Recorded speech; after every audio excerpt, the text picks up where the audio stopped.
ہمارے ذہنوں میں جو معیارات بیٹھے ہوئے ہیں وہ کیا ہے؟ کامیابی پیسے سے ہے، کامیابی جائیداد سے ہے، کامیابی کاروبار سے ہے، کامیابی شہرت سے ہے، کامیابی اقتدار سے ہے. یہ معیارات ہیں. جو جتنا دولت مند اتنا کامیاب، جو جتنا مشہور اتنا کامیاب، جو جتنا پاپولر اتنا کامیاب، جو حکومت پر پہنچ گیا کامیاب، جس نے بڑا کاروبار جما لیا کامیاب، جس نے بہت جائیداد بنا لی کامیاب. یہی ہے اصل میں ساری بس کی گانٹھ. جو تصور کامیابی کا ہوگا اسی کے مطابق آپ کی بھاگ دوڑ ہوگی، اسی کے لیے جد و جہد ہوگی، اسی کے لیے توانائیاں صرف ہوں گی، اسی کے لیے دن رات کی مشقت ہوگی. یہ ہے اصل شے جس کی یہاں نفی ہو رہی ہے. کامیابی دولت سے نہیں، کامیابی شہرت سے نہیں، کامیابی اقتدار اور طاقت اور حکومت سے نہیں، بلکہ کامیابی ہے ایمان سے، عمل صالح سے، تواصی بالحق سے، تواصی بالصبر سے. آپ غور کیجئے اس نقطہ نظر کا، اس ایٹیچیوڈ کا، یہ جو مینٹل ایٹیچیوڈ ہے اس کا بدل جانا ہی انسانی شخصیت کے اندر انقلاب برپا کرے گا. اب آپ کا نتیجہ کیا نکلا؟ اگر تو دولت سے کامیابی ہوتی تو قارون بہت کامیاب تھا، اگر حکومت سے کامیابی ہوتی تو فرعون اور نمرود بہت کامیاب تھے. کامیابی ان سے نہیں ہے. کامیابی انسان دولت میں قارون کی دولت تک پہنچ جائے اور دنیا میں دبدبہ اور اقتدار اور سلطنت اور حکومت کے اعتبار سے وہ نمرود اور فرعون کا مقام حاصل کر لے، وہ ناکام ہے، خائب ہے، خاسر ہے، برباد ہے. اور ابو ذر غفاری کامیاب ہے، چاہے ان کے پاس کچھ نہیں تھا، جھونپڑی تک نہیں تھی، کوئی گھر نہیں تھا. حضور نے فرمایا ہے اللہ کے کچھ بندے ایسے ہوتے ہیں جو کسی محفل میں جانا چاہیں تو انہیں اجازت نہ ملے، جو کہیں اگر رشتہ کرنا چاہے کوئی ان سے رشتہ کرنے کو تیار نہ، کہیں کوئی سفارش کرنا چاہے تو ان کی کوئی بات ہی نہ سنے. لیکن اللہ کے ہاں ان کا وہ مقام ہے کہ اگر بھولے سے بھی کسی بات پر قسم کھا بیٹھتے ہیں تو اللہ ان کے قسم کی لاج رکھتا ہے. یہ ہے فرق. یہ جان لیجیے اچھی طرح. اس بات کا مان لینا آسان، اس پر سبحان اللہ کہنا آسان، لیکن اس کے مطابق آپ کے اپنے ذہن کا بدل جانا بہت مشکل. اس لیے کہ ہم متاثر ہوتے ہیں اپنے ماحول سے. وہ بڑا محل ہے، دیکھ کر ایک دفعہ جھجری آتی ہے، وہ بڑی سی 20 فٹ لمبی کار سناٹے کے ساتھ آپ کے پاس سے گزر گئی. ایک دفعہ اعصاب کے اندر ارتعاش ہوتا ہے، محسوس ہوتا ہے بڑے یہ نصیبے والے لوگ ہیں، بڑے خوش نصیب، بڑے کامیاب.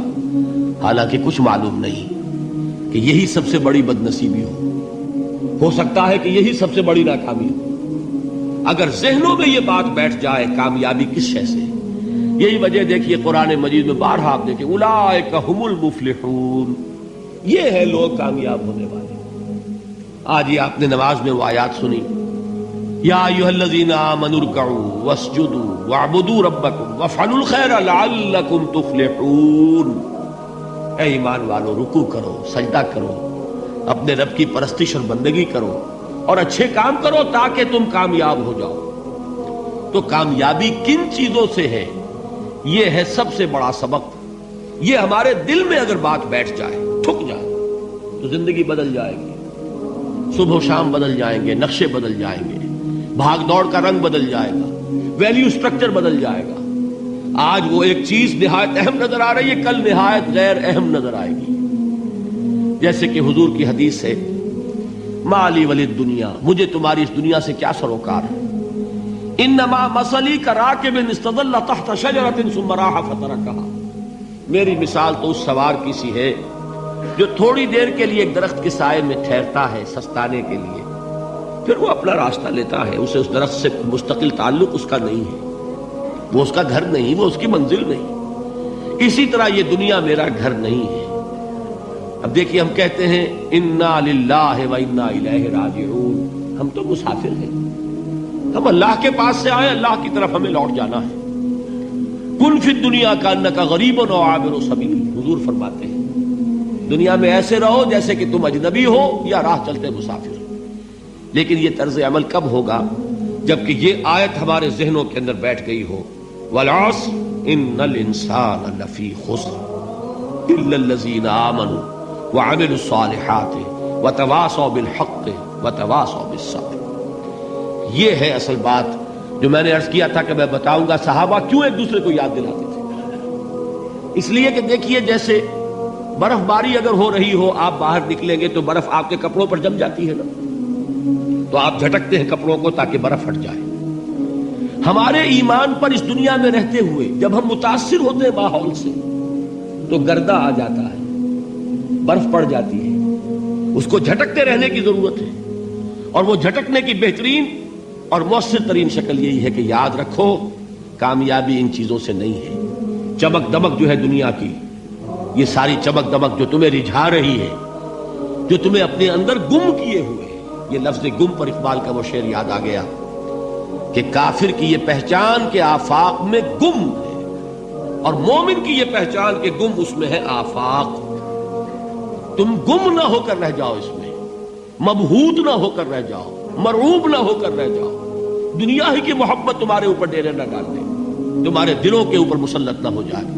لہذا تازہ کرتے رہا کرو والعصر ان الانسان لفی خسر الا الذین آمنوا وعملوا الصالحات وتواصوا بالحق وتواصوا بالصبر. پھر یاد کر لو، پھر تازہ کر لو اپنے اس یقین کو کہ کامیابی دولت سے نہیں، کامیابی ثروت سے نہیں، کامیابی اقتدار سے نہیں، کامیابی شہرت سے نہیں، کامیابی جائیداد سے نہیں، کامیابی ہے ایمان سے، کامیابی ہے عمل صالح سے، کامیابی ہے تواصی بالحق سے، کامیابی ہے تواصی بالصبر سے. یہ چار چیزیں ہیں کہ جو کامیابی کے لوازم